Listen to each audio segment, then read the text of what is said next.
Right. I think we'll go ahead and get started. First, thank you all for being here tonight. I know there's a lot of things that you can be doing with your time. 6:30 at night here, Central Time. Some people at 7:30, maybe getting kids to bed or having dinner. So I really appreciate you being here. I am highly impressed with each of you spending some of your time outside of school to do additional work. And I hope you guys get something out of tonight's lecture. And hopefully we'll make it a little interactive tonight so you guys can share some of your thoughts and practice, and we can see how things go. Tonight I'll be talking about the anesthetic plan part 2. I know last week you guys got part 1, which looked like a great lecture. My name is Mitch Phillips. I am a pediatric anesthesiologist. I currently am in Chicago. I work at Northwestern University. I primarily work at our children's hospital, which is called Lurie Children's Hospital. And I pretty much do pediatric anesthesia as my practice. I've been doing it for a couple years. I did my fellowship here at Northwestern as well. And then I did my residency at Emory University, and then originally from Florida. So I've kind of been a little bit of all over the place. But I think you guys are in for a great career and excited that you guys will soon be joining us as colleagues. So let's go ahead and get started. So I just wanted to start with an open-ended question. We're going to do some interactive work tonight to hopefully get you guys engaged, have a little bit of fun. So first, I just want you guys to know a little bit about each other. Why are you interested in anesthesia? So we're going to use Poll Everywhere. This is our Poll Everywhere. If you've never used it, hopefully it should be pretty easy. There's a couple different ways you can join. You can join on the web. You can click on that link, go to polleverywhere.com, and then type in Mitch Phillip 457, and you can join. You can send a text message to 37607 with Mitch Phillip 457. Or the easiest way will just be pull out your cell phone, take a picture of the QR code, and join that way. I'll give you guys a couple minutes to join. And then I just wanted to hear what aspects of the career as an anesthesiologist excite you. What makes you passionate? Why are you interested in this field? All the questions tonight are totally anonymous. And so no one's going to know. This is just for you guys to know each other and for you guys to get a chance to join our Poll Everywhere for a second.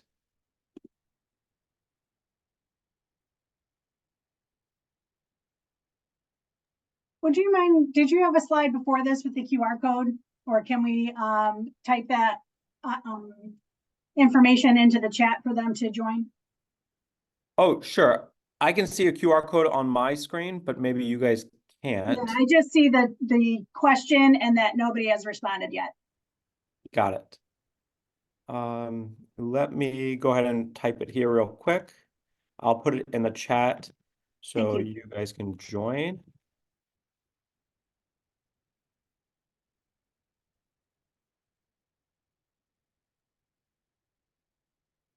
And then you also can text 37607. That's the number. And if you text Mitch Phillip 457, you can also join by text message as well. I'll give you guys a minute to join that. That's why we're practicing with this now before we kind of get started.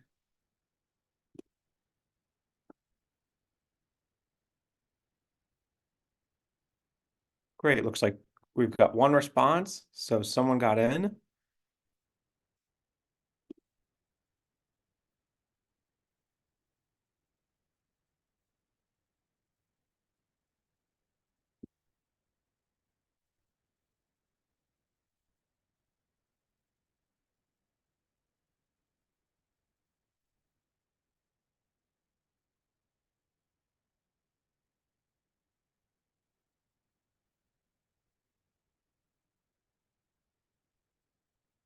I don't know if I can put the QR code in the chat. I'm not quite sure how to do that. So you'll have to join by either the web or by text.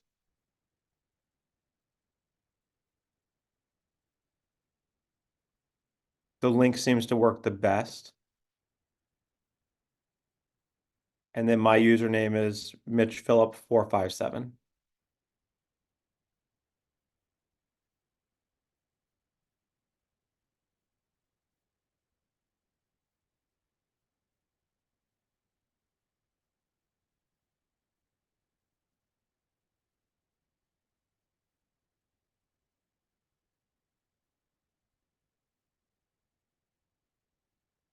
Give people another few minutes to try and get into Poll Everywhere and give us their thoughts.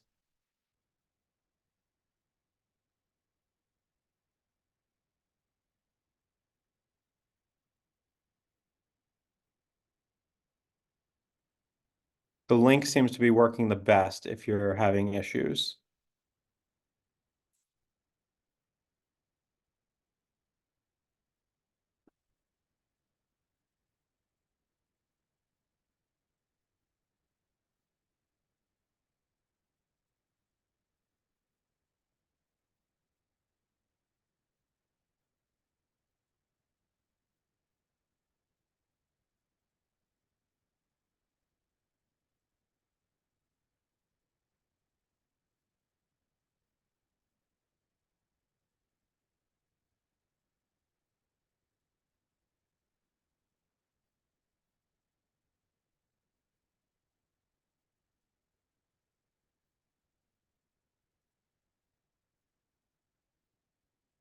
It won't show up on my screen just yet. I'll share it here in a second.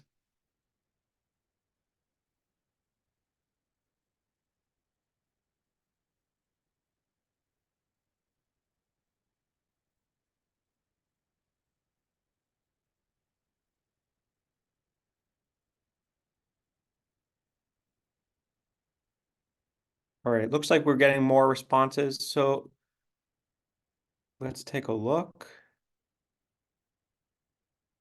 Are you guys able to see this now? The responses? No, I still see nobody has responded yet. Interesting.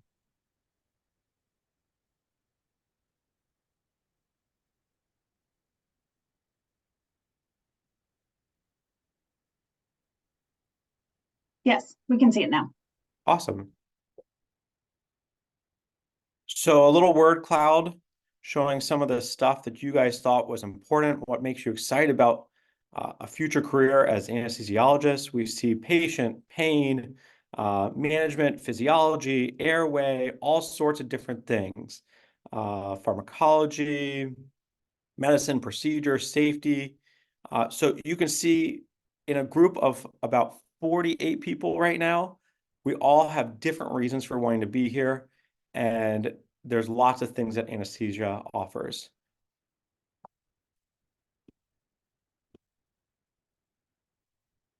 So my journey has been similar to your all's. I originally went to medical school.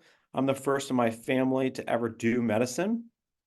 And uh, I always thought I wanted to be a pediatrician. I never thought of anesthesia as even a career option. I never really even considered it.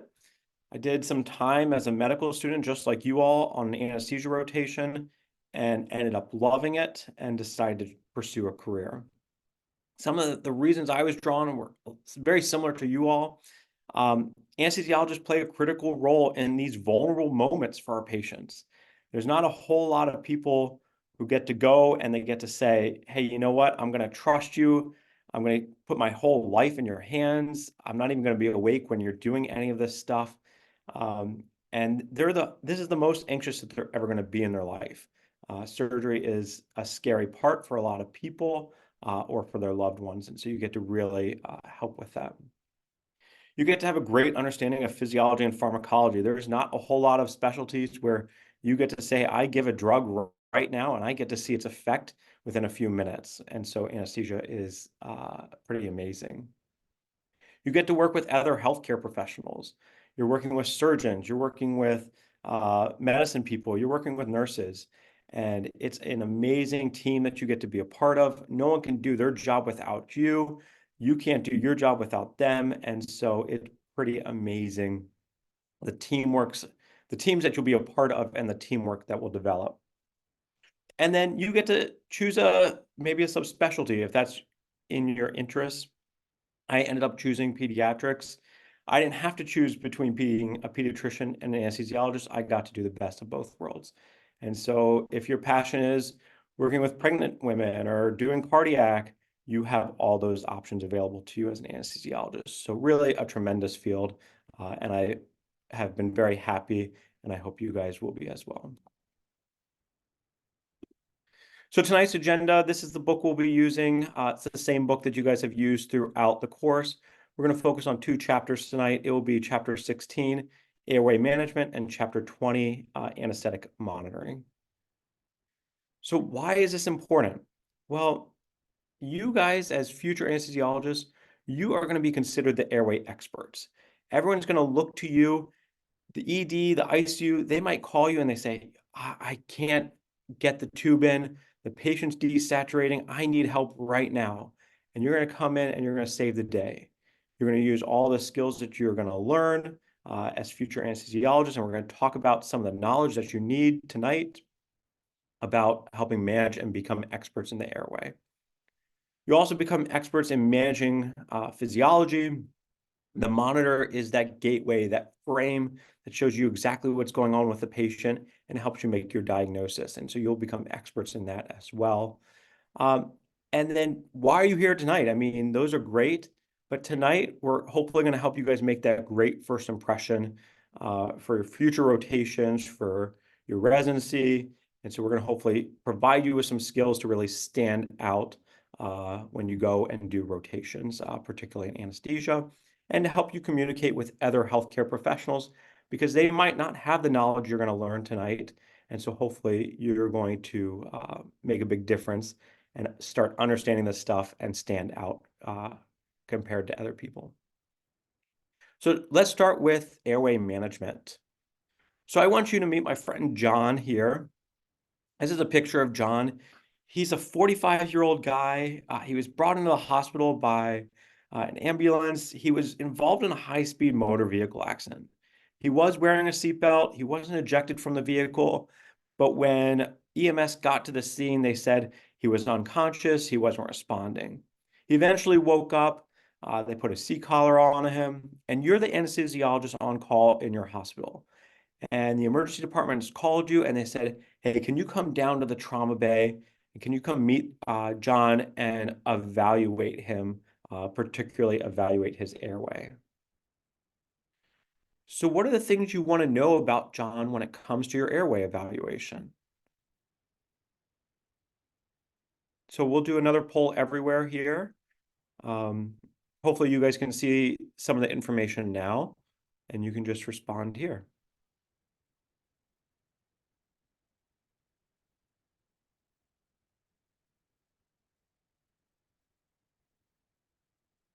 I'll give everyone a few minutes, just a minute to respond.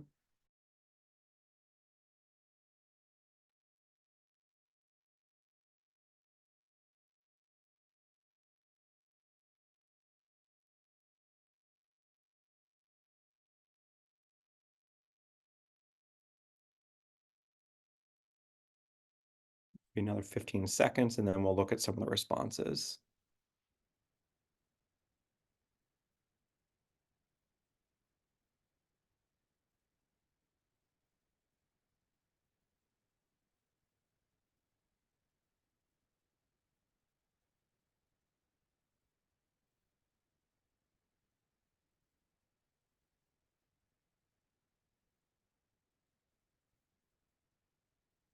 Okay, so someone said Malampati class. Great thing to know, and we'll talk about that. Loose teeth. He was involved in an accident. Is that going to make your airway more difficult if you have to deal with some loose teeth? Neck mobility. He's in a C-collar. I think that's great. You want to know that information. Blood in the airway. Teeth floating around. Trauma to the neck and the airway. How much can you manipulate his neck? Is he able to speak in full sentences? How obtunded is he?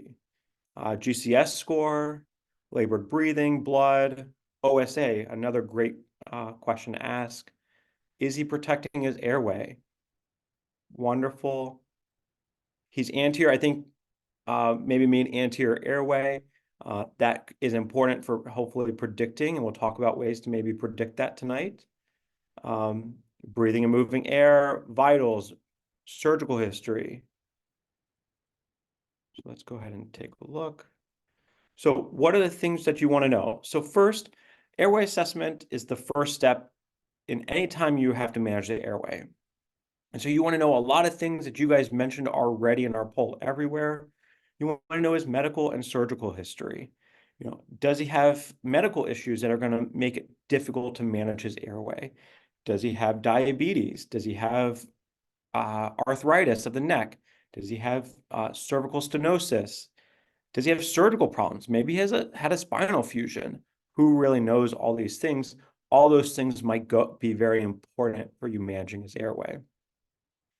If you have the luxury of seeing John previously at your institution or another institution, look for an anesthetic record. That's really important. Maybe he's had surgery in the past, and you might be able to see a previously documented airway. Now, just because he's had previously easy intubation in ideal setting, things are a little different. You always have to take the context as part of the picture. He might not be so easy for a lot of the reasons you all said tonight. Maybe he's got blood in his airway. Maybe he's got a lot of loose teeth. He's in a C-collar. There's a lot of things that are kind of weighing into your decision as to how easy he's going to be for his airway. You want to consider concerning airway symptoms or pathology. Maybe he's got a laryngeal fracture. Maybe, like we said, he's got a lot of blood, or maybe he's got a hematoma that's shifting some of those structures, and that would alter your view. OSA, someone also mentioned that. Is he going to be an easy mask? Is he going to be difficult? What if he's in pain in the ED and they say, hey, we're going to give him opioids, and he becomes obtunded and he stops responding, and then you have to intervene a little quicker? What's his risk of aspiration? Maybe he's got diabetes. Maybe he's got gastroparesis, so maybe he's at risk for aspiration. Could have a hiatal hernia, so all those things you want to think about. Congenital and acquired disease states. I kind of live in the congenital world. We have a lot of pediatric patients who might have genetic abnormalities, which are kind of associated maybe with difficult airways. And then there's acquired disease states. He's obese. That might make it more difficult. He could have a cervical spine injury. You might not be able to give him that good extension that you need to get all your axes aligned in order to view your structures. He could have had radiation in the past. Maybe he's had cancer. Radiation is the most significant predictor of an inability to mass ventilate. So those are things that you want to think about as well. Then you guys also mentioned NPO status. Maybe he got in a car accident pulling out of the parking lot of McDonald's, and he just finished a Big Mac and some fries. And so maybe he's got a full stomach. And so all these things that you're going to think about might impact his airway and how you're going to manage it. The things that you want to think about. And a lot of you said a lot of these, so great job. All right, so what are some of the things in the picture that are concerning to you? We'll do another poll everywhere. I just wanted to give you guys another second to look at the picture. So what's concerning to you all?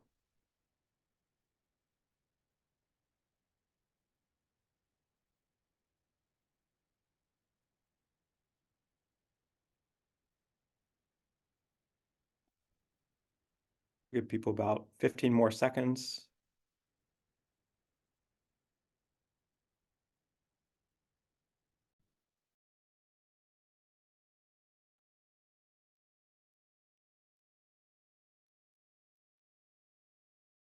All right, let's see. Mouth oral injury, absolutely. Blood could obscure your view. Maybe you decide to use video laryngoscopy. That might be harder. He's got a short neck. I don't know how long his neck is, but he could have a short neck, but his neck certainly won't move as well since it's in a C-collar. He's got trauma to the face. He's got obesity. He's got a beard, blood in the oropharynx. He might be in pain. He's in a neck collar, C-collar. He's got blood in the mouth. He could have broken teeth. So some of the things that I kind of thought of was he's got a high BMI.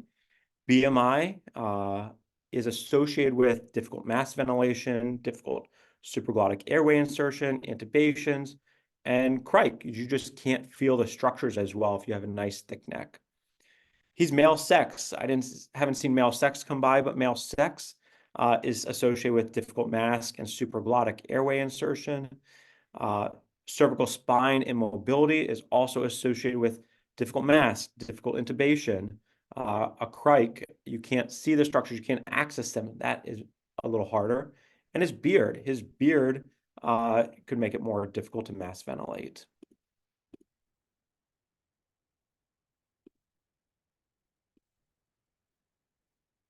All right, so let's look at the airway management decision tool. Up in the left-hand corner is just a QR link to the ASA practice guidelines. Feel free at your own to look at it. It's a paper there on ASA's website, but also you can access it by going back to this presentation and taking a picture of the QR code. So it's there for you guys. So hopefully you don't have too hard of a time finding it. But this is one of the graphics from that. So initially, ASA came out with practice guidelines for difficult airways. They first came out in 1993. And every 5 years, they go back and they look at some of the literature and they form a task force and they figure out, maybe different guidelines. And then every 10 years, they have to do a complete revision and make new recommendations or edit previous recommendations. 2002 was the last guidelines that were published. And there are some differences from the previous guidelines back in 2013. First, they took in some international perspectives. So they asked anesthesiologists from the United States, India, Italy, Ireland to help contribute to some of the information so we could get a better view and maybe not just have a regional bias when we report on some of this stuff. They provided guidance actually for the first time on pediatric patients and adults in this. Traditionally, the guidelines really always focus on adult airway management, but more and more providers are taking care of pediatric patients. And so these guidelines were hopefully to help provide some evidence on how best to take care of the pediatric difficult airway. There was an increased emphasis on oxygen delivery. If you see at the bottom part, under part 2, you can see delivery of oxygen is on there. There's a big push right now about making sure whenever we try an intubation attempt, particularly in the difficult airway, that we continue to deliver oxygen, whether that's by nasal cannula or a high flow nasal cannula. The longer and that you can give that oxygen, hopefully the less likely that you're going to get a desaturation and provide you extra time to work when you need it, when you might be struggling to secure an airway. And then there was situational awareness. They wanted people to be aware of like the number of attempts. We know that the more number of attempts, the higher the complications for pulmonary issues. Your first attempt is typically the best attempt. They also wanted people to be cognizant of the passage of time and of oxygen saturation.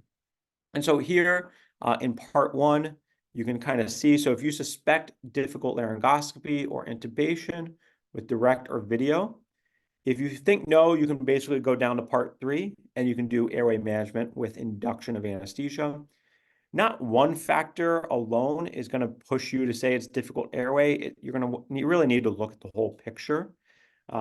But there are maybe certain things, maybe even one factor could push you to be like, I'm really concerned, and I'm concerned that this could be a difficult airway. If you do think you have a difficult airway, then you move down to the next step. Do you suspect difficult ventilation with either a face mask or a supraglottic? If the answer is yes, then you might consider doing an awake airway management. A lot of our decisions are going to depend on how well you're going to be able to ventilate via face mask or supraglottic. If you can't do that, you're going to be more likely to end up in that emergency and that bad pathway. If you are able to do that, you pretty much have a lot of time. You can think and you can get extra help and you can get people and equipment to where you are in order to help secure that airway. You're going to need to think about, is there a significant risk of aspiration? Yes, maybe you try an awake intubation. No, maybe you can keep going. And then is there an increased risk of rapid desaturation? Once again, yes, maybe you do it awake. No, maybe you just go asleep and then you do airway management that way. These are some of the things that you guys mentioned, some of the information that you guys wanted to know. The first thing that you might have heard of is called the Mallampati test. If you look at any pre-op note, you're probably going to see this referred to somewhere in that note. And this was developed in the mid-1980s, and they came up with this based on the hypothesis that basically based on the structures that were visible in the back of the oropharynx, you could predict which patients might be difficult to do laryngoscopy on. To do this test, you should be at eye level with the patient. Your head should be in a neutral position as well as the patient's. Have them open their mouth. You want them to stick out their tongue, but you don't want them to do this with phonation. If you have them do this with phonation, you'll see more of the structures, and you'll see people do it with phonation, but the test was originally described without phonation. Here you see the different Mallampati scores. It's based on class 1, 2, 3, 4. The left one is class 1, the right one is class 4. Class 1 is typically associated with maybe the easiest predictor of laryngoscopy, whereas class 4 is a more predicted difficult intubation. In class 1, you can see that hard palate, you can see the soft palate, you can see the uvula, and you can see those tonsillar pillars. In class 2, you can still see the soft palate and you can still see the uvula. And then in class 3, now you can see the soft palate, but you're only seeing the base of the uvula. And then class 4, soft palate, it's not visible. You can't see any of that. There's also the upper lip bite test. So this test asks patients to pull their lower jaw forward. It helps you determine how much that jaw is going to move so you can align your axes. The vermilion border is that upper part of the lip, that right on the edge of where the lip transitions to a different skin color. Class 1 is that first picture on the left. Basically, you see those lower incisors can bite above the vermilion border. This is predicted to be the most easy intubation. Class 2, they can reach the vermilion border, but they can't bite above it. And class 3, they can't actually bite their upper lip at all. And this would be predictive of the most difficult intubation based on this test. You want to think about interincisor gap.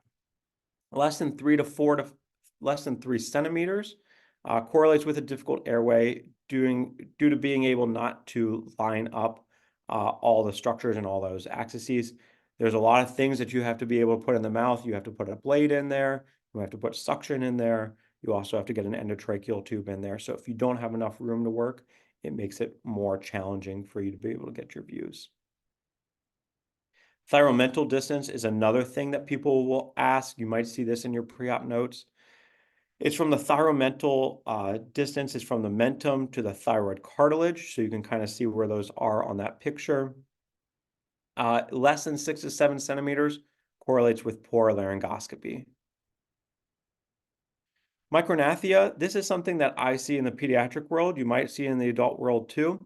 You can see that chin is underdeveloped, small chin. You can kind of see the outline of where like the normal chin would be. If you have a small chin, you just don't have a whole lot of room to work. It's the #1 predictor of difficult intubation in pediatric patients. So you really want to pay attention. Look on the side of your patient, kind of if it's flat, it just kind of goes down. You don't see much of a chin, you should be cognizant that they might be a difficult intubation. Some people use the 3-3-2 rule. We kind of looked at some of these things, but mouth opening, being able to get 3 fingers for the mouth opening, this assesses the airway and obtaining your glottic view. The tip of the mentum to the hyoid bone, you want to look to make sure if you can fit 3 fingers in there. It basically is looking to see if the tongue can be deflected to accommodate laryngoscopy. In the 2, use 2 fingers for the thyromental distance. It predicts location of the larynx and the base of the tongue. If the larynx high, that angle that you might need might be really acute and you might not be able to get your view. So you don't want to get stuck with a lemon, just like you don't want to buy a car that's a lemon, you don't want to get stuck with an airway that's a lemon either. And so what does a lemon actually mean? So lemon stands for a bunch of different things, kind of sums up what we talked about, but hopefully is a slightly easier way for you guys to remember some of the stuff that we talked about. You want to look externally. So you want to look for things, markers that might signify difficult intubation. These could be like body habitus, head and neck anatomy. They might have a short neck. They might have a small mouth opening. They could have loose teeth due to a trauma. So look externally first. That gives you a lot of information as to what you might be seeing when you do your intubation. You want to evaluate. We just talked about the 3-3-2 rule. So that's E. Mallampati, we also talked about, that's the M. Class 1 and 2 predict normally an easy or laryngoscopy. Class 3 might be a little more moderate difficulty, and class 4 is the highest degree of difficulty. Now, it's not that all class 4s are difficult intubation, but you have to start thinking about that when you start seeing those higher Mallampati scores. You want to think of the O, the obstruction or the obesity. Do they have a hematoma? Do they have a foreign body? That might make the anatomy different, so you might not be able to get your structures and be able to see as well. You also want to think of obesity. If you have an obese patient, you might not be able to bag mass ventilate them. There's a lot of tissue that you have to displace. So obesity also might be a difficult intubation. And then neck mobility, the best thing that you can do in order to help positioning your patient, you need that extension to be able to align and be able to get your view. So if you can't get them into that sniffing position where they're kind of up and extended, you might have difficulty getting your view. And so if they have limited neck mobility, whether that's because of a C-collar, cervical spinal fusion, that would be concerning. And so hopefully when you think of the airway, think of lemon, and that will hopefully help answer a lot of the questions and help you guide, is this going to be easy? Is this going to be somewhere in the middle? Or is this going to be really hard? All right, let's see how we did. Multiple choice question. What is the primary purpose of performing a Mallampati test and airway assessment? And you can just type in A, B, C, or D.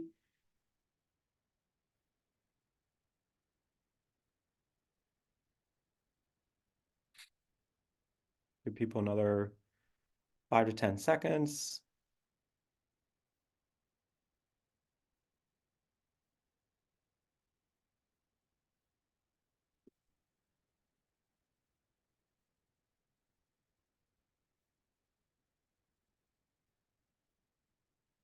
All right. So the prediction of the ease of intubation. And that is the correct answer. Give you guys a minute to read this one.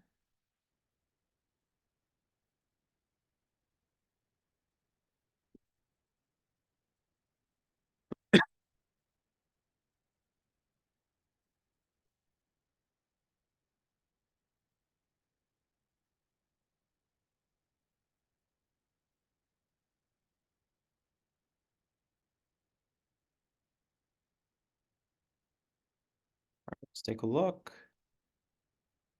A little bit more variability in this one. But basically in Mallampati 3, you can see the soft palate and the base of the uvula only. In C, I know there were some people who put C, the soft palate's not visible at all. That would be a class 4 Mallampati score. C and D are pretty much the same. So if you're looking at the answers, you'd say, hey, they're pretty much identical. So probably not one of those. A thyromental distance of less than 6 centimeters is associated with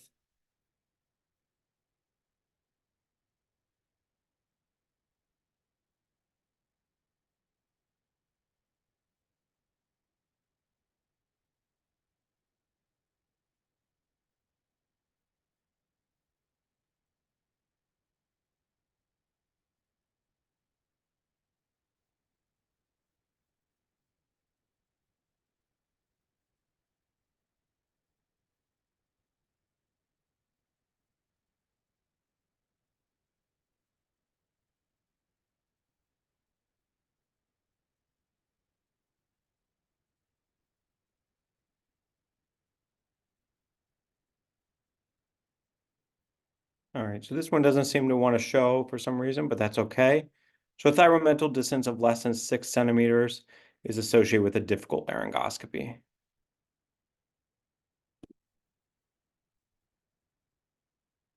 Okay, so we've got John here again. The surgeon comes by, he says he needs to go to the OR. How should we manage his airway? So first, John is a 35, has a BMI of 35. He's a large male. He had an active appendectomy actually at the age of 30, but the details on the intubation aren't available or you can't access them. And he can't really tell you a whole lot. He doesn't really remember much about it. He just remembers having a sore throat at the end. He's got a thick neck. He's in a C collar.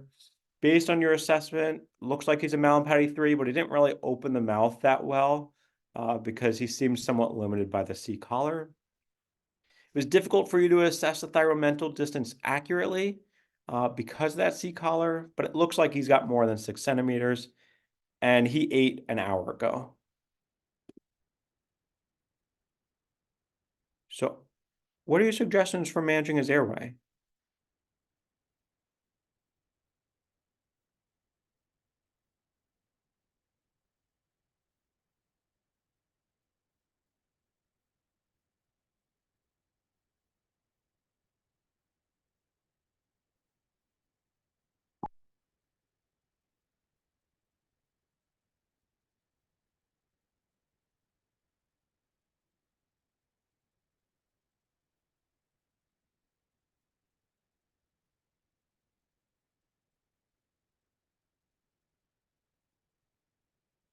All right, we'll give people another about 10 seconds.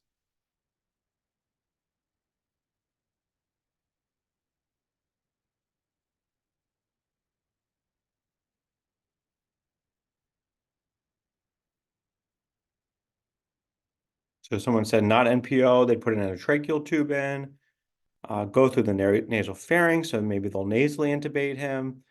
Someone said an awake airway intubation, maybe a glide scope, McGrath. Someone said RSI, McGrath, he recently ate. Trying to mask, if you can't mask, go to two-hand. If it works, maybe an awake fiber optic and railroad the endotracheal tube over it. Fiber optic laryngoscope. It's going to be difficult to move him around, so potentially RSI using a glide soap. We don't want to manipulate his neck so much. We don't know what's going on with his cervical spine. Video laryngoscopy, awake intubation, before induction of anesthesia. So we saw all sorts of different things that people were suggesting. So let's go back to that airway management algorithm. So this is part 3. So this is the bottom part that we couldn't see right away. So you're going to want to come up with some sort of airway strategy, and it's going to depend on the whole picture, all the things that you have already said and you've looked at for our patient John. You've described a lot of great things. He's got a lot of things that might be concerning, and so you want to come up with your own airway strategy. You're going to want to pre-oxygenate, and then maybe you induce anesthesia. Maybe you do it awake. In part 3, you actually do the induction of anesthesia. There's a part 2. That's where you would do it awake. Was your plan successful? If it was successful, great. You continue with whatever was planned for the surgery or the procedure. If it was no, the big decision tree and the big point here is whether or not you have adequate ventilation. We get a lot of people who come through our institution. They want to practice airways. They're so excited. We want to intubate. But the most important skill that you can learn as any medical provider is being able to ventilate a patient via mask or supraglottic. You can keep anyone alive if you can successfully mask ventilate them. So if you're able to adequately ventilate them by mask or supraglottic, great. You're not in an emergency pathway. You should consider call for help. It kind of depends on what's going on. But if you're struggling, you want to get someone else there, some new ideas, some new equipment. You don't want to keep doing the same thing over and over again. The 3+1 rule, basically, you don't want to have more than 3 attempts. You want to be mindful of the time, how many attempts, and what their saturations are. If their saturations are 80, it might be very different than if their saturation was like 99 or 100. Couple different decision points there. You can decide to awaken the patient. Maybe it's not emergent surgery. Maybe it's an elective surgery. You're in an outpatient ambulatory surgery center. Maybe this just isn't the right patient to have here. We didn't know all this stuff when we went off to sleep. Maybe it's just time to wake them up and to cut our losses and to do it when we can be more prepared and maybe in a safer location. You can consider invasive airway. Maybe you need to do a cryo or trach.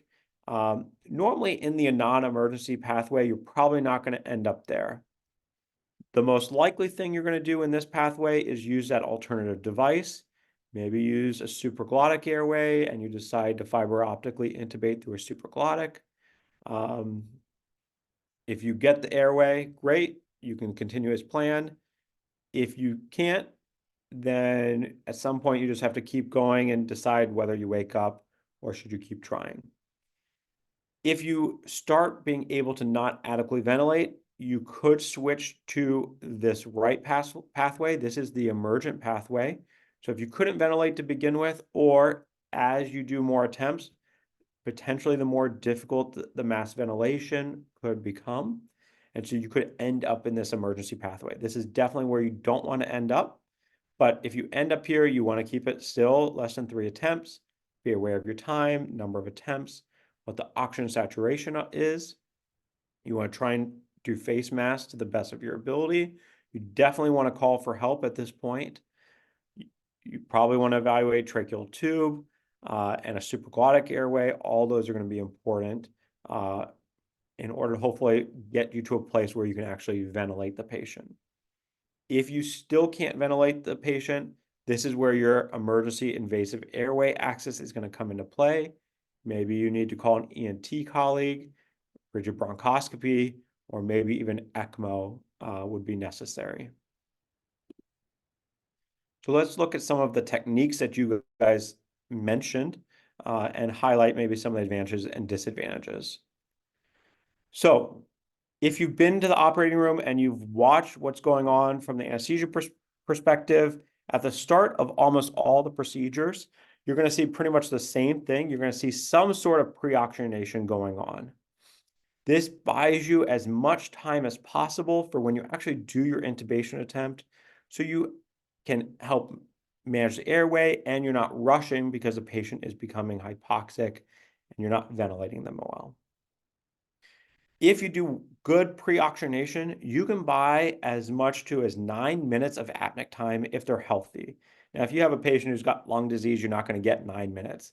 But studies have said if you've got a healthy patient, you do adequate or excellent pre-oxygenation, you can get up to as much as 9 minutes of oxygen in their system before they start desaturating. In order to pre-oxygenate, there's a couple different ways. You can do 8 deep breaths for about 60 seconds. You can do 3 minutes of tidal volume breathing, where they just breathe normally, but they do 3 minutes of that. We become very impatient in the operating room. It's a long time to do 3 minutes. But if you can do 3 minutes, you're going to buy yourself some more time, particularly when you're concerned about the airway. Ramped. We know that patients who are a little bit ramped up or sitting up, you get a little bit more of that FRC. The lungs kind of drop down. They're not as pushed up by the abdominal contents. So that helps a little bit. And then sometimes non-invasive ventilation can help a little bit. There are some factors that affect pre-oxygenation. There are factors that affect oxygen content. You can see those there. Consumption, I kind of deal in this realm most of the time. Children tend to use a lot of their oxygen a lot quicker than adults. And so even though you pre-oxygenate them well, potentially, you might start noticing that desaturation a lot quicker because they're just burning through more oxygen. And then oxygen delivery. Maybe they just aren't able to carry that oxygen as well, and that can lead to poor pre-oxygenation as well. So face mask ventilation, most important skill you can learn. You can see in the picture that C and E technique. Going to hold the mask with that C, and then you use your 3 fingers. You form that E. You stay right along the bone of the mandible. You want to make sure you're not compressing that soft tissue, because if you start compressing that soft tissue, you might find it's more difficult to mass ventilate because you're compressing tissue into your airway. This is the most important vital airway management tool that we have available to us. We have all this great technology, but this is what will keep anyone alive, even if you can't intubate them. Some advantages: it provides immediate ventilation and oxygenation. Operators, the people who are bag mass ventilating, they can get a sense of the compliance. They can get a sense of that airway resistance. Maybe there's this patient suffering from asthma, some bronchospasm. They're like, it's really, you might describe it as like tight. It feels like that bag is kind of hard. That gives you some vital information of what you might be dealing with when you intubate your patient. It's an excellent short-term supportive ventilation. You could actually do a whole case like this. It's not very fun. But before they had supraglottics, this might be how you had to do your case. And maybe you mass ventilate. Your hand's going to be pretty tired after that, but this was certainly an option. You can give high oxygen concentrations. You can help assist spontaneous respirations. You can help breathe with the patient. They can be spontaneous in this mode. Potential complications: you can get hypoventilation if you're not moving good air, you're not paying attention. You might start hypoventilating. You might start building up that CO2. You might start noticing some desaturations. And if you start insufflating or you start squeezing that bag really hard and you start getting about over somewhere around 20 centimeters of water pressure or over, you might overcome that esophageal sphincter tone and you might start pushing air into the stomach.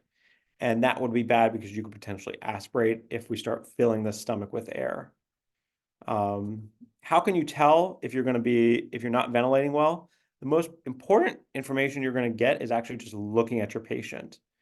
If you don't see chest rise or you don't hear breath sounds, that's going to be your first indicator that you're not moving air into the lungs. And if you're not moving air into the lungs, you're going to have an issue. If you start seeing that stomach get a lot larger, it's sometimes harder to see in adult patients.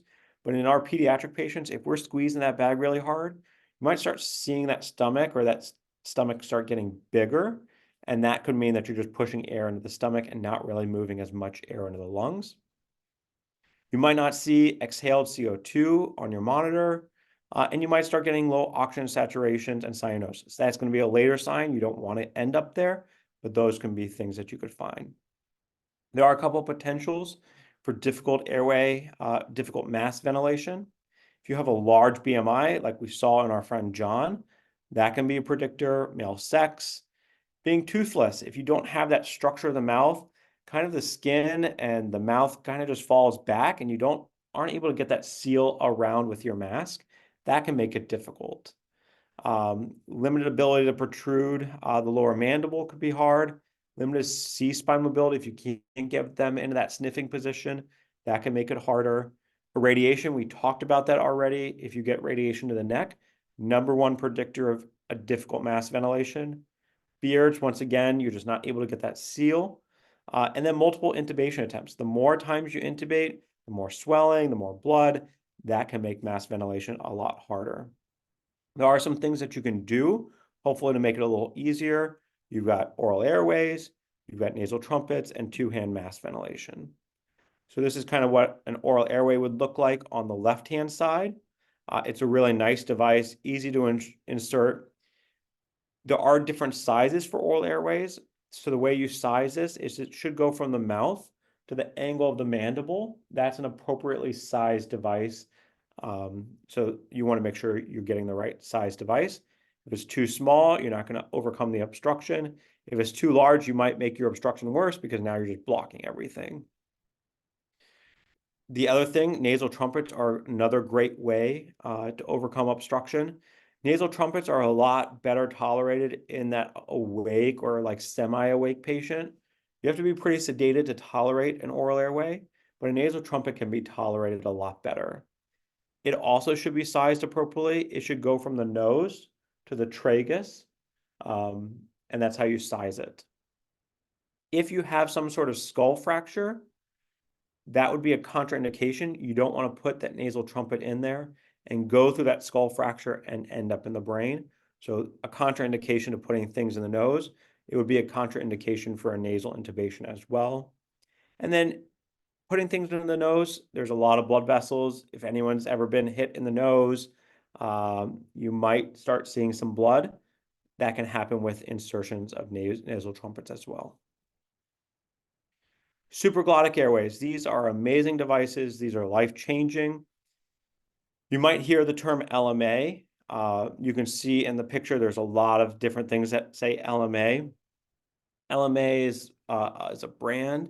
So supraglottic is maybe a little better term to encompass all these things. It was introduced in the 1980s.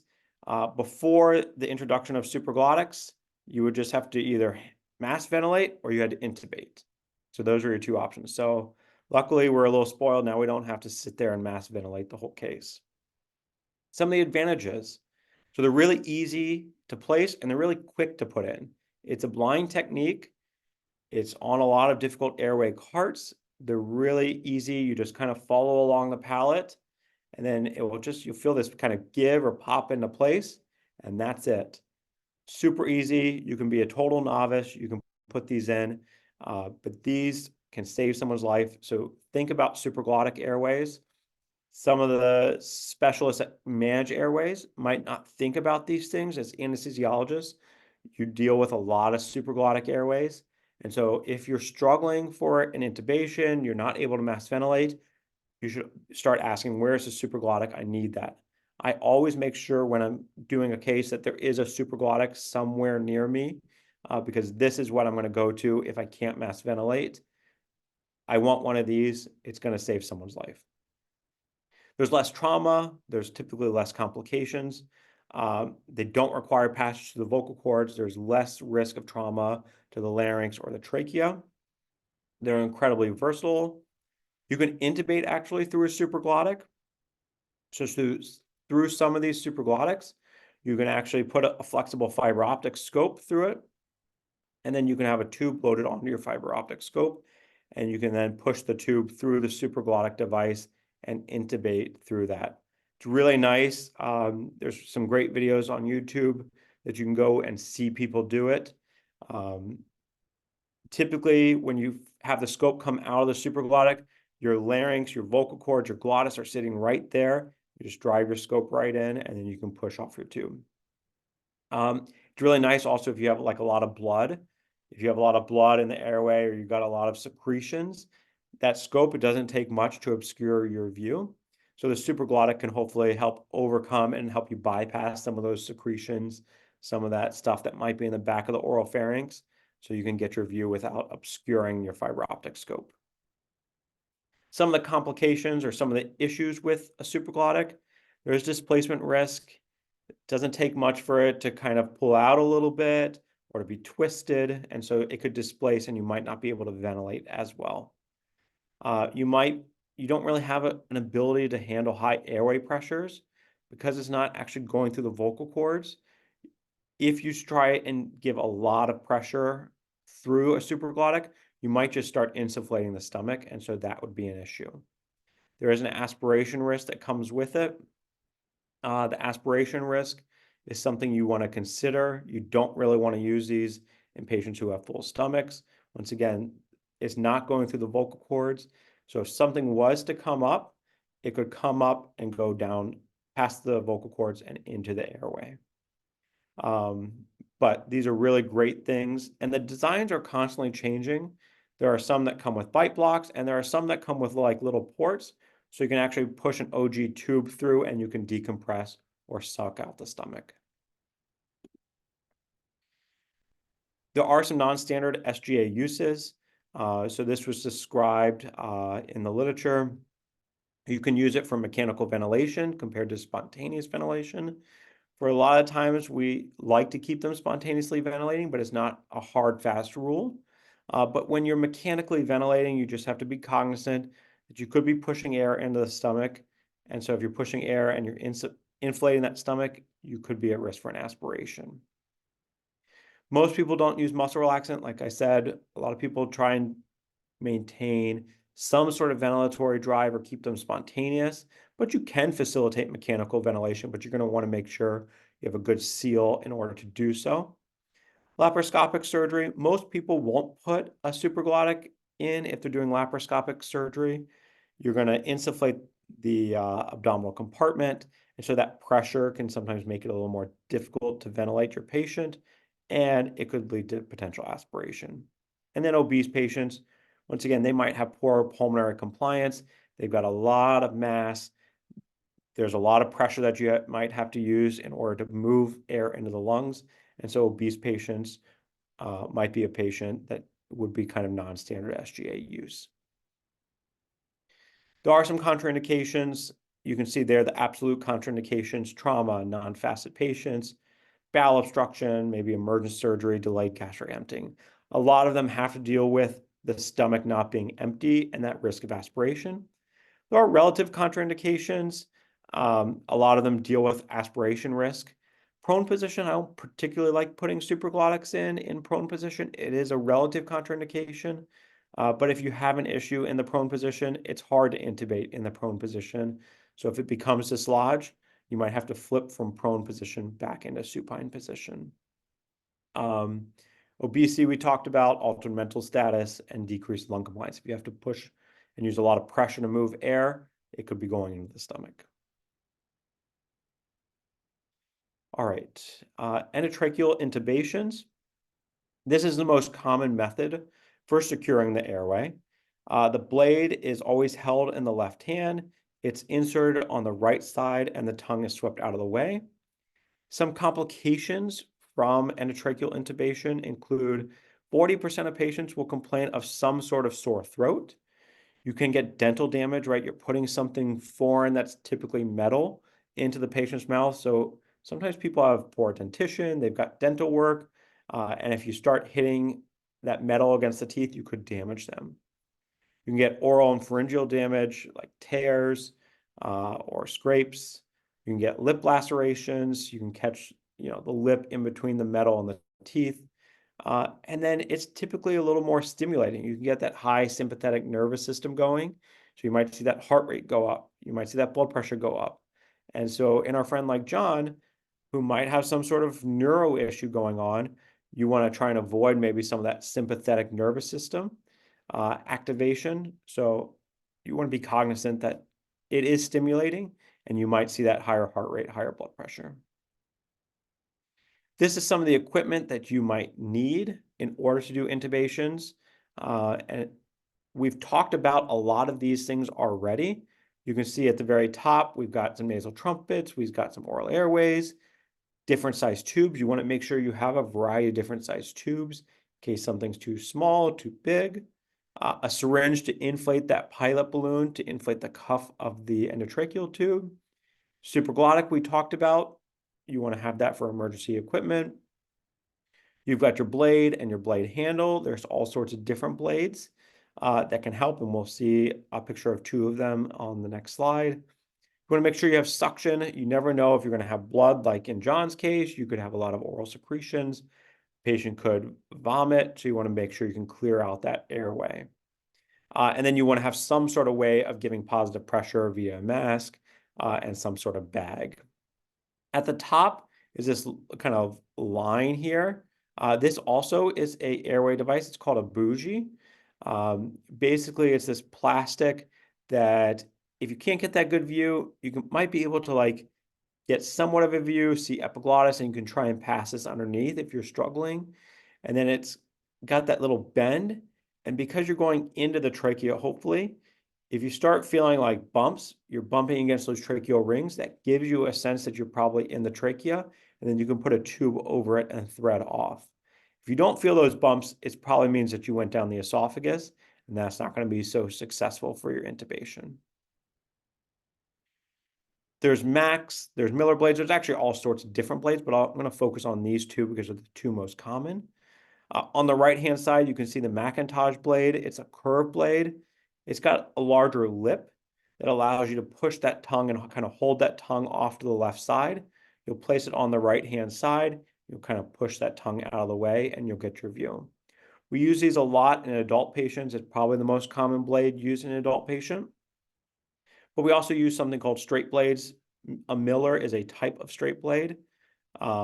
It has a smaller profile, so might do well when you have limited mouth opening. Both blades kind of work a little different. That Miller blade is kind of designed to hold the epiglottis, so you try and hold the epiglottis up with the Miller blade. Whereas in that Macintosh, you can kind of see it's in a different spot. If this is the epiglottis here, you can see that Macintosh blade sits in the vallecula, and then you kind of pull up and out in order to lift the epiglottis up in order to see your vocal cords. I just wanted to talk a little bit about direct versus video laryngoscopy. There's a lot of literature that's coming out that's saying video laryngoscopy may be better than direct, particularly in maybe like in the emergency department in the ICU. This was a graph out of a study in the New England Journal. They looked at critically ill ICU and ED patients, and they basically looked at the success rate between the two, and the video laryngoscopy was more successful than the direct laryngoscopy for first pass attempts. We know that the success rate of endotracheal intubation using DL without predicted difficult airway is about 99%. In patient with difficult airways, it falls to 84%. So you can see there's a pretty significant drop when you have difficult airway and you use direct laryngoscopy. This is kind of what video laryngoscopy, there's all sorts of different brands out there. I'm not advocating for one brand over another, but these are really nice devices. And we do a lot less fiber optic intubations because video laryngoscopy has kind of changed the practice a lot. And we find that we can intubate a lot of the patients that we thought were difficult airways with direct laryngoscopy. We can do it when we have a video camera, when we have a camera at the end of that blade, and then we can see the structures a lot easier. A couple tips when you use video laryngoscopy. Some of these blades might be hyperangulated, so they have a really nice steep curve. I always normally use a stylet, and I want to try and match that curve because what people sometimes struggle with video laryngoscopy is you get a nice clear picture, they can see everything, and they go to put the tube in, they just can't get the tube right at the vocal cords in order to pass the tube through the vocal cords. So one of the issues, you might get a great picture, but you might still not be able to pass the tube. The other thing is sometimes people overinsert, so sometimes sacrificing your view and pulling back a little bit might help not make that angle as acute and hopefully allow you to pass the endotracheal through the vocal cords. In a study where they looked at GlideScope, which is a brand of video laryngoscopy, a video scope, they had a 96% success rate in patients with predicted difficult airways. They had a 94% success rate when it was used as a rescue device for failed direct laryngoscopy. So a lot of our patients before the video scope, they couldn't do direct laryngoscopy. They were getting a fiber optic or a supraglottic. Now, a lot of us are able to actually intubate with a video laryngoscopy. One of the key things that you want to think about before you even think about intubating your patient is about positioning. You can see in the left-hand picture, frequently when you go up to codes or you're having to intubate someone maybe on a hospital bed, they might be pretty far down on that bed. If you're having to lean over and you have to lean over the top of the bed, it makes it a lot more difficult for you to be able to see the things that you need in order to pass the tube through the vocal cords. So positioning is really key. Have them move up the patient. It will help your intubation. Your first attempt is always the best attempt. So you want to be cognizant of that because if you give yourself the best success to be able to put it in the first time, you're going to have better success.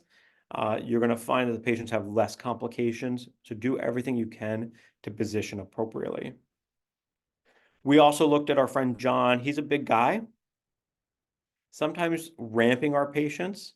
So you can see that in the right-hand picture in B, you can see kind of a ramp. And what you want is that external auditory meatus to kind of be in line with the sternum. Helps align your axes. If you try and intubate the patient in A, it's really hard for you to get that nice extension and to maybe get some of the views. You might also find that your blade or your handle on your blade starts hitting the tissue on the chest. and that could make it hard to position the blade in the appropriate way that you need. Some things that someone will probably ask you when you're doing your intubation is they might say, what was the grade? And so this is what they're talking about. They want to know what you're seeing. When you're intubating, you might be the only one, unless you're using video laryngoscopy or fiber optic scope, you might be the only one who sees.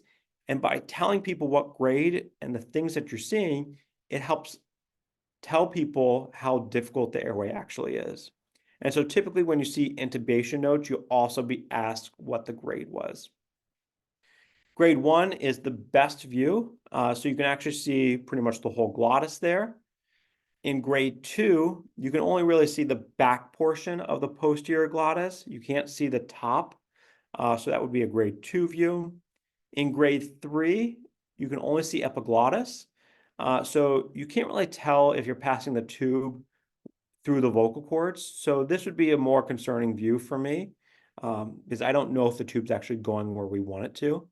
You might be able to use like a bougie in this scenario where you could try and pass it underneath the epiglottis and feel those bumps of the tracheal ring to get into the airway. And then in grade 4, basically no airway structures are apparent. Someone also talked about rapid sequence induction. This is the 7 Ps. So when you think of rapid sequence, think of the Ps. There's a lot of things that you need to do before you go off to sleep in order to hopefully optimize your condition to be able to intubate your patient. The reason why someone might have talked about John in a rapid sequence is because he ate 1 hour before, he was involved in a trauma. He has a high likelihood, or he does have food in his stomach. He's not following the appropriate ASA guidelines for fasting. And so we're concerned that he is at risk for aspiration. So when you do a rapid sequence, we are typically doing it to secure the airway in a quick and hopefully safe fashion, so we don't have to hopefully deal with aspiration. So we'll go through the 7 Ps. The first P, at the minus 10-minute mark, you want to start preparing. You want to start having all your equipment, everything that you potentially would need. You want to have that ready and available to you. At 5 minutes, you'll bring the patient into the room. You want to start pre-oxygenating. Once again, we talked about the benefits of pre-oxygenation. The longer you can pre-oxygenate, the longer you'll have to be able to intubate patients. Hopefully they won't desaturate and become hypoxic. So pre-oxygenation is going to be really important in the rapid sequence. In terms at minus 3 minutes, you're going to want to start talking about your pre-intubation optimization. This is where you're going to want to start talking about that positioning. If we're going to do a rapid sequence in John, who we saw earlier, we want to start being like, okay, I want to ramp him up. I want the bed height this way. I need the bed at a good level. I want him as close as possible to me. And so we want to start thinking about those things before we actually push medications. Time 0 is actually where we do the induction and we give paralytic agents, typically rocuronium or succinylcholine for a rapid sequence. 30 seconds, you're going to want to make sure they're in good sniffing position, final preparations for the positioning. At 45 seconds, once the muscle relaxant has hopefully taken its full effect, you're going to want to place your endotracheal tube in, and you're going to want to confirm. A lot of people do some cricoid manipulation, put some cricoid pressure. It's a little controversial in terms of the cricoid pressure. The theory is by putting enough pressure on the cricoid cartilage, you can hopefully occlude the esophagus. The reason why it's a little controversial, we don't really know. Everyone does it a little differently. It's hard to tell how much pressure you actually need. And then when they've actually looked at MRI images, the esophagus is actually a little bit off and it doesn't always sit right behind the airway. So when you push, you might not actually be occluding the esophagus. But the theory is by pushing, hopefully you can occlude the esophagus. So if anything was to come up from the stomach, it's going to hopefully be stuck behind where you're pushing and occluding the esophagus and not go into your airway. Before you actually tell someone to release cricoid pressure, if you're doing cricoid pressure, we'll confirm that your endotracheal tube is in place and with the cuff up. And then the final thing is the post-intubation management, securing the tube and then getting ready for whatever the necessary surgery is. There's also, finally, flexible fiber optic intubation. This is kind of what a scope would look like. This is really useful for difficult airway management. It can be used in both the awake and the asleep state. If you're going to do it awake, you'll need to put some numbing medicine for your patient to tolerate the scope. And you can do it freehand, so you can basically just try and drive it either through the nose or through the mouth, or you can do it also through a supraglottic. A lot of the intubations that I do in my pediatric patients, if I am going to use a fiber optic, I normally do it through a supraglottic. It really helps. It puts me right at the glottis, and then I'm able to drive the scope through the vocal cords and push off the tube. Some of the disadvantages, when you use fiber optic intubation, it takes time to set up. It's taking a little less time in terms of setup now. There's a lot of manufacturers like GlideScope that are creating flexible scopes that actually connect right into the GlideScope, so you don't need a whole lot of equipment. Some places might still need a whole big tower with a big screen to be able to see. There is normally an eye at the very top. You can actually put your eye against that and see through the scope, but most people are using a camera so they can see it on a screen. You also have to put a tube on to the scope. And if you're going to do this awake, you need to give time to actually anesthetize and provide numbing medicine to the airway so your patient's going to tolerate the scope. And all that takes time to be done. Also, blood and secretions. It's a really small camera at the very end of that scope. It doesn't take much for you to end up with like a small drop of like water or blood, and you can't see anything. So that can be particularly challenging. In our friend John, we might run into that issue where we already saw a little blood coming out of his mouth. I don't know how much blood is back there, but if there's enough blood, all I might see is blood, and I might not ever see the airway. So that's something that's concerning. There are things that you can do. You can try and get them to suction. You can suction yourself. You can give them some medication that might dry up some of those secretions. So some of those things can kind of help if you're doing some sort of fiber optic intubation. For difficult ventilation and intubation, ASA has defined these different things in their study. So difficult ventilation is an inability of a trained provider to maintain an oxygen saturation greater than 90% using face mask ventilation with 100% FiO2 or 100% oxygen. In difficult intubation, it's a need for more than 3 intubation attempts by a trained provider or an attempt that lasts longer than 10 minutes. That's kind of how we define difficult ventilation and difficult intubation. These are my peeps. I love the pediatric patients. This is what I spend all day doing. But there are some key differences in our pediatric patients that could make the airway potentially more difficult. In pediatric patients, that larynx is located a little higher in the neck. In adults, it's normally at C4 and C5. In pediatric patients, it's normally at C3 and 4. So because it's a little higher, it might have a little more acute angle, could be a little more anterior, and so that can make it a little harder to be able to see.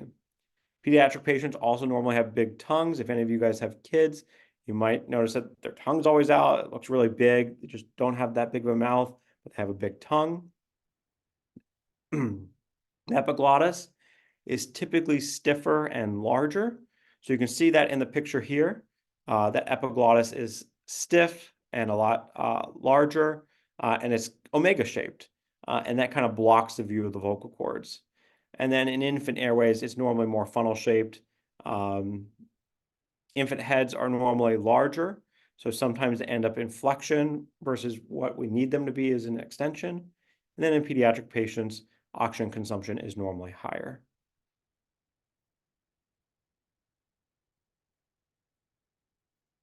All right, for the sake of time, I'll go ahead and move past this question, but it will be in the slides for you guys to try on your own at some point. And we'll move on to anesthetic monitoring. So I want you to meet my friend Robert here. Robert's 60 years old. He's got a history of diabetes, hypertension, He's getting ready to undergo a complex vascular surgery for some sort of peripheral vascular disease. The surgery is expected to last several hours. And so the anesthetic monitoring is going to be really important for our patient. He's got type 2 diabetes. He's managed on oral medications. He's got high blood pressure. He takes a beta blocker for that. He has a previous history of some sort of myocardial infarction, and he also has asthma. So based on his history, what monitors to you are the most important and why?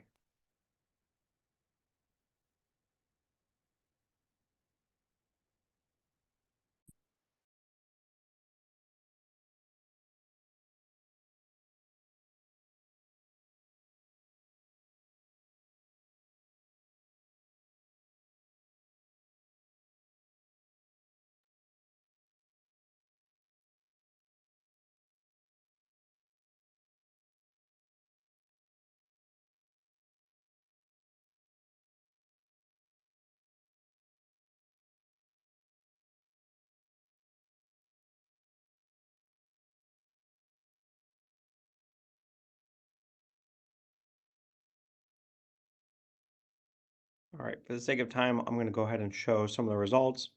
So someone said EKG. Since he's got a cardiac history, totally agree. Heart rate monitor, really important. End tidal CO2, art line. They wanted to look at his blood pressure every beat. Pulse ox, temp probe, all those sound great. So for the basics of anesthetic monitoring, I put a QR code to the ASA standards for basic anesthetic monitoring. You can kind of see them here. They basically apply to all anesthetics, general, regional, and monitored anesthesia care. A qualified anesthesia provider should be present in the room throughout all general anesthetics, regional, and MAC cases. And during all anesthetics, we need to assess the patient's oxygenation, ventilation, circulation, and temperature.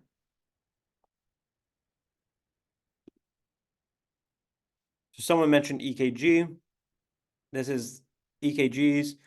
Sometimes we use 5 leads, sometimes we use 3 leads. Here you can see a 5 lead and kind of how you can remember where to put them. You can see right on the white, so white's on the right, and then clouds over grass, so the white clouds over the green grass, which you can see here at the bottom. And then on the left side, you've got the black over the red, so smoke over fire. And then in the middle is heart for chocolate, and that's the brown here.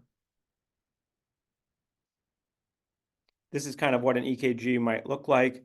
I'm sure a lot of you guys have seen this at this point.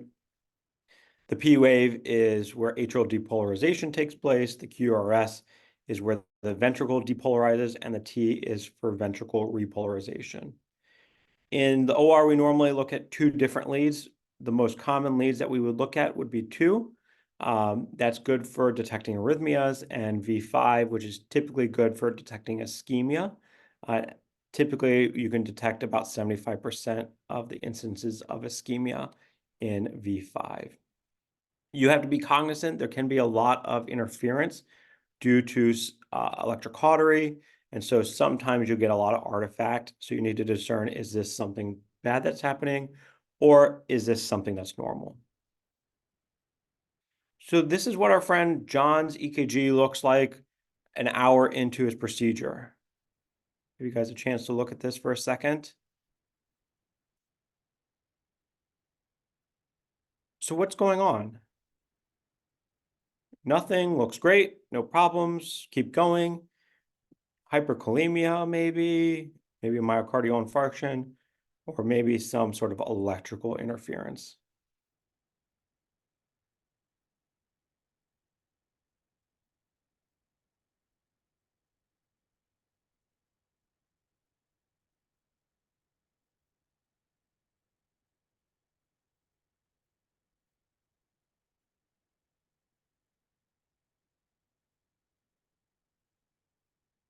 Okay, we've got some different answers. Some people say maybe hyperkalemia. The other choice seems like myocardial infarction. So the correct answer on this one is myocardial infarction. So I'm going to just pop back to the EKG. So here, like you can see, let's look at V5. So you can see like there's some ST segment depression in V5. V1 has some ST segment elevations. You can see it in 2 here. So this would be suggestive of some sort of myocardial ischemia or infarction going on. So the correct answer is C.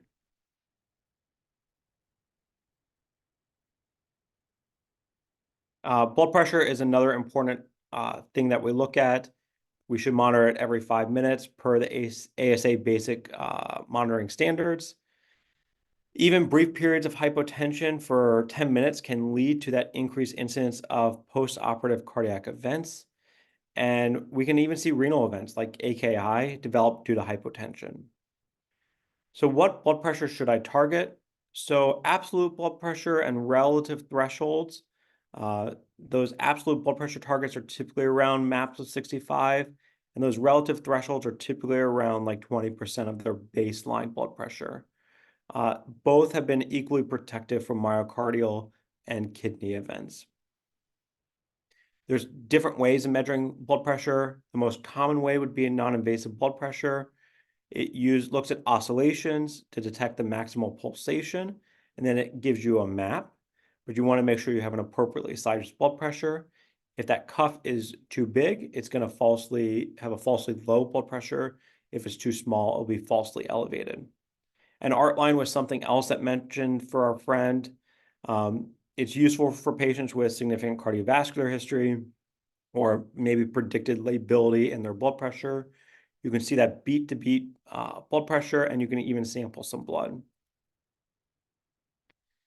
Pulse pressure variation is something that a lot of people talk about as well. So you can see that pulse pressure variation here. It's going to assess maybe that volume responsiveness. So in surgery, a lot of things happen. People lose blood. So this is a way for you to hopefully determine, is their blood pressure going to respond maybe to some fluid? The gold standard for detecting intravascular volume would actually be TEE, but it's not reasonable to put in a TEE in every patient. So this is a marker that you could use. The formula is not so important, but that's how it's calculated. And then if you are greater than 15%, normally you're fluid responsive. If you're less than 7%, you're normally not going to be fluid responsive. There are a couple of things that you need if you're going to look at pulse pressure variation. You need a patient who is going to be mechanically ventilated. They have to be in normal sinus rhythm, and they can't have an open chest. Neuromuscular blockade is another important thing that we need to monitor. We give a lot of agents that block the neuromuscular junction. We do this for a lot of different reasons, to either help our laryngoscopy. We also do it where we don't want movements during critical portions of surgeries. But we want to make sure it's reversed so we don't end up with some sort of partial paralysis where someone's having a respiratory event. Train of 4 is typically how we actually monitor our neuromuscular blockade. And then the level of blockade, even if you have low levels, you can end up with adverse respiratory events. And then intraoperative awareness is something that lots of patients ask me about. They're always concerned about it.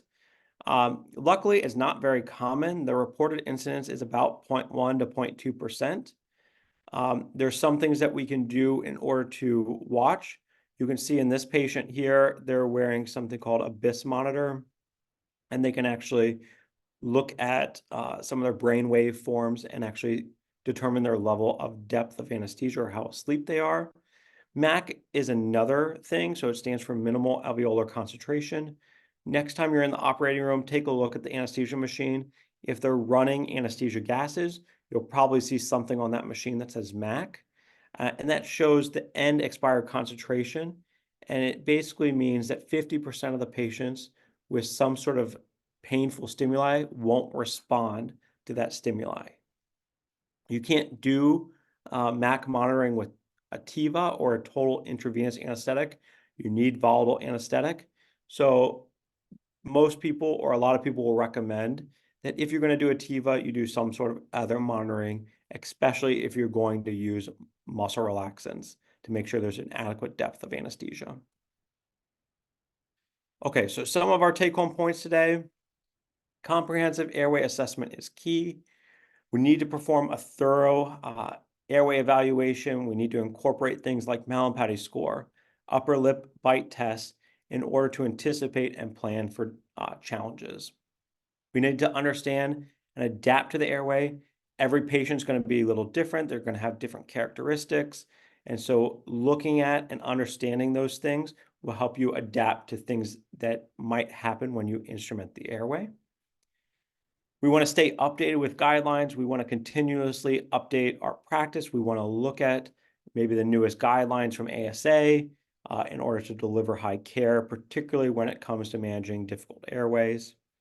We want to monitor patient vital signs relentlessly. We need to incorporate that monitoring in order to provide safe care. We need to be prepared for intraoperative challenges. We need to know how to handle complications like difficult ventilation, difficult intubation, changing vital signs, being able to prepare and use some of the things that we learned tonight can help you get ready to take care of your patients. So I'd like to thank you. I know it's late. I really appreciate you guys being here. My email is on this slide. I would be happy to talk to you guys about any of these topics, or if you just have questions about anesthesia in general or being a pediatric anesthesiologist, I am happy to answer those. So feel free to shoot me an email.